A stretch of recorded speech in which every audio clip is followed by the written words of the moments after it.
Welcome back, listeners, to the BizBlend podcast, the show where business meets real talk. I'm your host, Sana, as always, and today we are getting honest about what it actually takes to succeed in business. Well, not just the headlines or the hustle hype, but the mindset, strategy, and resilience needed to build something that works. Listeners, my guest is David Goldstein. He's the best selling author of the 9% Club and a seasoned founder with 2 decades of hands on experience. And his ventures have been recognized nationally, but more than the spotlight, what drives him is helping other entrepreneurs beat the odds with practical, no fluff insights. So, listeners, if you have ever felt stuck, stretched thin, or you are unsure whether you are even building the right business or not, this episode is for you. So, with that, David, welcome to the show, and I'm absolutely excited to have you here with us. Thank you. Thanks for having me. This is super exciting. Absolutely. David, obviously, the 9% Club, the book. I mean, I would love to know the story behind, why it's a 9% club, not a 1% or a 10%. And how exactly, I mean, because your book, what I can make of is it digs into what separates the few founders who thrive from the majority who burn out. So if you can, shed some light on it. Yeah. It's a funny name, right? and um, and the reason for it is 91% of businesses fail, and so you know, and having been part of that throughout my journey, Mm. you know the thing, what do the 9% do differently, right? And there was a lot they do differently, and so wrote when I wrote the book, it was well. My mission is how do we take people and transform them into 9 percenters so that they can fulfill the dreams they had, right? I mean, us founders, it's not just about money, right? We have a purpose, a mission, passion to bring our products and services to the world, and it's just a shame that so many aren't able to do that. And the reason for it, there's been no playbook, and my first business was when I was 9 years old. I got up dog poop in people's backyards. And instinctively, within 2 weeks, I had 10 houses, making $40 a week and 9 years old in the '80s. Wow. And still with that, even fast forward, had a lot of failures. There's no playbook. And so, you know, and my passion's always been to help people become successful, whether it's coaching kids in their sports, helping people with their careers, or certainly founders be successful. And so, well, can we remove some of these problems that we all make? Get the playbook, shorten that curve to success, and most importantly, get the systems that are required to scale and have success. So that's what we try to aim in the book, and of course, we're giving away all the proceeds to homeless vets, and so there's a lot of missions to what we're doing here. Absolutely. That is absolutely inspiring. David, 9 years, just for 9 years. I mean, um, I don't even remember what the hell I was doing in the age of 9 years, but that is absolutely inspiring. And secondly, um, regarding the stats, I mean, you mentioned the 91% of businesses fail. So is it the startups or the early stage founders, or it's like just an Uber number that you gave? Uh, of Yeah, I mean, there's a lot that goes into that. Certainly startups, obviously. Um, I talk about in the book, where Um, you really got to strategies and plans, but also chapter 2 is not all revenue is created equally. And we see, um, there's a venture startup by Meg Whitman and some others. I think Oprah backed it, and that thing fell apart like in less than a year. So it's not just, you know, small company starters with no budgets, although that's very common. It goes across this whole spectrum. And I think the reason for that is, especially when you're looking at the smaller companies, um, which is probably the majority of companies out there, um, we have this mindset that you just hustle, right? If you can out hustle problems, and that's just the way we're raised. It's what's ingrained in us, and it's just not true. You got to hustle, but you can't out hustle problems that we experience with growth in businesses. And there's systems and there's journeys and processes, and that's what we try to help people with is saying, hey, um, you know, show me a problem, show me a revenue issue, show me whatever. Usually it's in that process and other things, but it's we execution is really big. The whole back half of the book talks about execution. We try to simplify it with what I use, the STEER framework, um, and just to kind of really simplify it down. But without execution, you have nothing. And I think what a lot of folks don't understand is especially people that are running companies that aren't on that don't come from revenue. They might be amazing at technology or they're an expert in their space and a scientist, whatever. And their product or service might truly be the best in the world. But if you're not driving revenue, you don't have a company. And I think that's so misunderstood by many founders. You can't run out of money and you got to drive revenue, but you got to drive good revenue that can facilitate the growth and that's something that took me many years to understand that there is a difference in different types of revenue and profits. Yeah, absolutely. Even we have observed this in celebrity led brands as well. I mean, they have their followers, they have their, aura and everything. Yet there are some basics that are needed to run a successful business. So, with that, David, I would like to, this is what I believe that many entrepreneurs they confuse momentum with progress. So how can someone tell if they're actually growing a healthy business versus just being busy and burning out, like that hustle and the out hustle that you mentioned? It's like, are there any metrics, are there any analysis to do just to do a course correction? Yeah, it's a great point, a great question. That's really what the book is a lot of it's about. And to put a plug in it for a second, it was written to be a how-to manual. So with action items. So actually in the book, and we have some free resources, certainly in the community we do this. There's tools that we have that people can just do exactly what you were saying. Mhm. But um, first off, I believe in every project, every action, everything, there's gotta be a strategy behind it. It doesn't have to be this crazy, you know, 6-week strategy, but there's gotta be a purpose to what we're doing. Projects we're working on, things we're rolling out.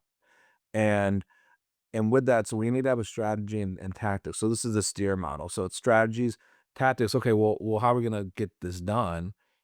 E Mhm. is execution. You got to do it. And then very important is the adjustments and then of course the reporting. But the adjustments is this tactic working? Is this strategy working? Are we getting the outcomes we want? And I'll give you an example. I'm very I just published an article on Forbes about this. I'm very passionate about this because I think a huge miss on companies is they spend all this time and money on getting new customers and then they do nothing to service them. And I think we confuse customer service and success with it's really proactive, right? When people complain is when companies kick into action. So if you think about that for a second, to answer your question, you think about that for a second. So a company could be doing servicing, quote unquote, their customers the right doing it the way they're doing it could be really, really good. But if it's not purposeful, if it's not hitting the right mission and the right strategic goal, then it's worthless.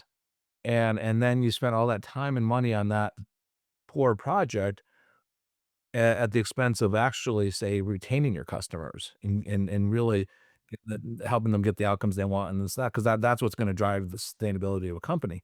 So so what we do is for everything that we're looking to do, we have a playbook for everything, right? An SOP, a standard operating procedure. Um, and it's not annoying and like corporate and academic, but it's everything we do. We need to have a purpose. Why are we doing it? We always ask a question, and this is the long answer to your short question, but the crux here is ask that question why. Why are we doing this? Why is this helpful? Is this gonna drive revenue? Is it gonna help our customer experience? Is it gonna drive operational, efficiencies? Whatever it is, ask that question why, and then don't be afraid to cross it off the list and stop. And so many folks, I had former business partners that, nope, we're committed to this. We're going to see it through. And it's like, well, it could be the wrong actions. And it's okay to be wrong. It's not okay to continue being wrong. Mhm. I agree with the last one. It's okay to be wrong, folks, or okay to continue with doing with the wrong. So that's quite a nuanced one. David, you have worked with hundreds of entrepreneurs. So, um, any patterns that you see across, those who stay stuck, even when they are so talented and hardworking, and they are the experts. I mean, in their category or industry, they would be like the 1%. Yeah. Yeah. Um, oh gosh, we see it all the time. They're so gifted in what they do. They are the experts. They're really, really, really good at that. Business is different, right? I mean, you gotta drive revenue, you gotta have this thing sustainable, you gotta be able to see into the future a little bit, and you have to learn that. And now, not everybody, um, has the same capabilities. So that expert in whatever, AI coding or something, um, doesn't necessarily need to be the CEO either. Right? We see this a lot with large medical practices, surgical, they have a practice administrator running their company while they can do what they're really gifted at. So tell founders, "Hey, you know, you gotta learn leadership, you gotta learn how to be a CEO, because again, it's not taught. But if that's not you and you're not wanting to do these things, that's okay. Let's find somebody that can do that for you. So which will enable you to go drive it. A great illustration is Google, right? I mean, what did Larry Page and Sergey Brin do? They got, Eric Schmidt to go ahead and run their company for them, right? Which enabled them to make Google and do all the stuff they need to do. So, but I would say, founders, they get stuck in putting out fires. And it's just how we're ingrained. We don't, as people, typically do things for prevention. We'd rather do something, get a headache, and take a Tylenol or an Advil than preventing that headache from occurring. It's just the way we're wired, unfortunately. And when we see that in businesses, founders are doing that every single day, putting out fires, and they don't have the time or the know-how to invest in systems that will prevent those and allow them the room to grow. And then we have this ingrained work ethic, right? Like, we gotta have a strong work ethic, but we think that the bigger the problems, the harder we have to work. And then we start seeing, and myself included, right? And we just grind it out, but you gotta take that time to shut it down. I can go, 32 hours straight. Sometimes I'm like, "I forgot to eat." If I'm really on a project, but then I balance it out, and I'll have that same amount of off time to let free up my brain and just let things kinda go back. And so so that's some of the biggest mistakes I see is you just can't grind out those problems, and it comes down to leadership, I think, is a big component of it, and I focus a lot about that with people is you gotta learn how to lead, you gotta have the right people in place. Took me a few years to understand that. For me, I surround myself with people that are way smarter, way more gifted, and can execute better than me. My talent is I can get them to do what they need to do and backs the heck out of the way, and that frees me up to look at longer term planning. Hmm. Yes. Um, That was a lot. I hope that David, get that.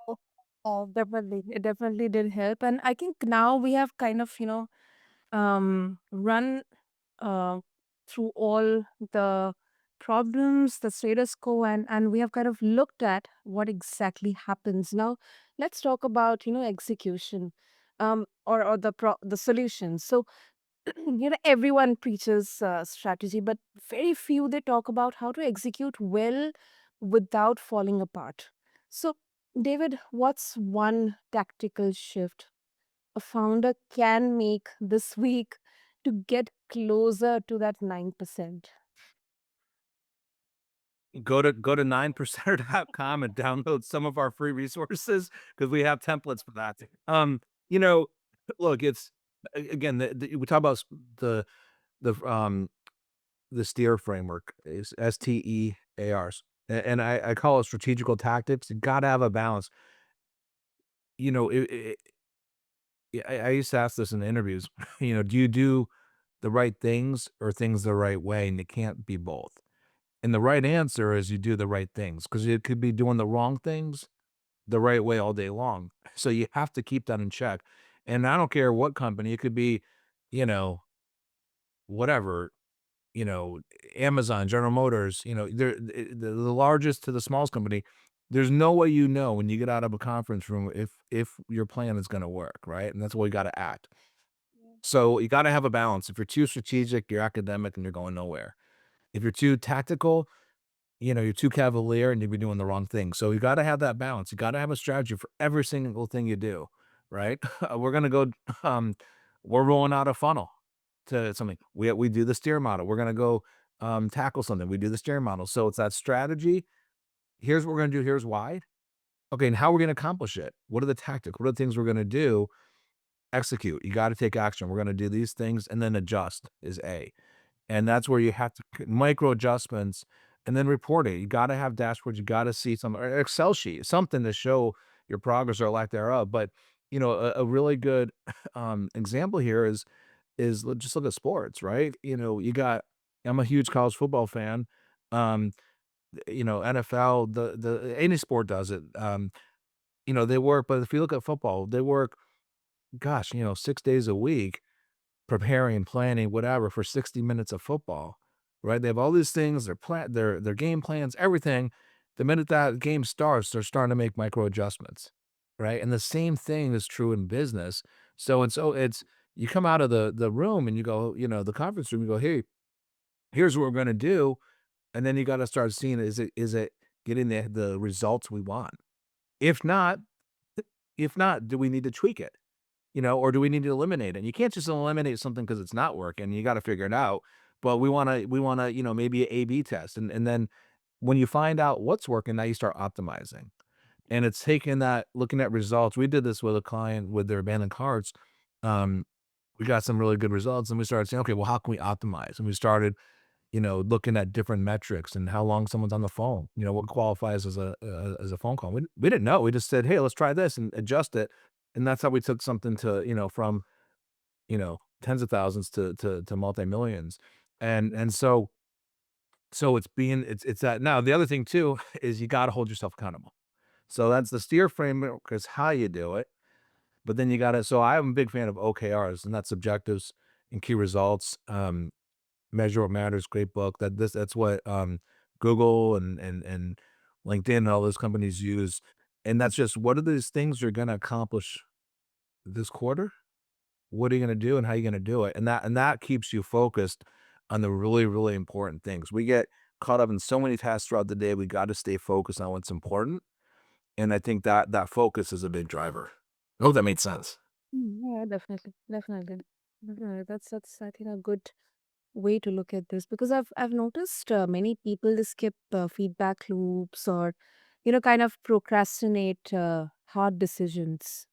Uh, it's just natural. It's natural. It's kind of the the way our brains are wired. As you mentioned. Um, Great. So before we wrap up, David, if our listeners they would like to get started, you did mention, but once again, I would like to ask if they would like to connect with you and get a hold of your book, The 9% Club, and also get to explore more about the resources that you're providing. What will be the best way? Yeah, thank you. So we want people to become 9 percenters. So come to our site, 9percenter, so PERCENTER, so 9 like the number, so 9percenter.com. And we have some free resources, but like I said, it's it's our mission to help founders. I'd mentored MBA programs and VC fund, we want people to be as successful as they can. So we gotta, if you want to join the community where we provide access to our AI tools that we use, that 7, 8-figure companies use, trainings, speaker series, so many things, networking abilities, a whole cool community. we try to make it super affordable, $9 a month, I joke it's less than 2 cups of coffee at Starbucks. Um, and the reason why it's not free, we thought about free because 'cause we're so passionate, is there's no value in free, so, anyone can afford $9. And so come there, we love to have people, join the community, and then, we're continuing our mission to help homeless vets. We donate 100% of the proceeds from the book to AMVETS, help and support homeless vets, and then, of course, um, part of the proceeds from the monthly fees, we do that too. So, we're trying to create this community of success for founders and and business folks, but also we want everyone to have by joining the community, they're going to have an impact in helping homeless vets as well. Something that's very passionate to us. So we're trying to build this whole thing, and it's very, very, very cool.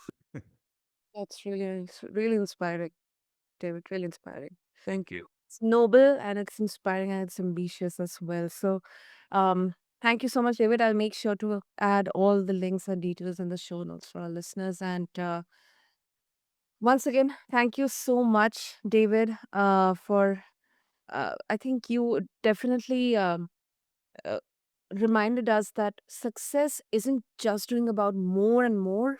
I think it's doing about, it's about doing what moves the needle.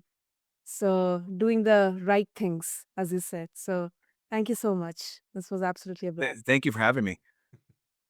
And to all the listeners out there, that's a wrap on this powerful conversation on BizBlend. If you are building something that matters and want to stop spinning your wheels, take this as your cue to rethink the hustle trap and get strategic. And if you loved this episode, share it with a founder friend who might need to hear it. Until next time, I'm your host Sana, and this is BizBlend, where ambition meets intention. Thank you.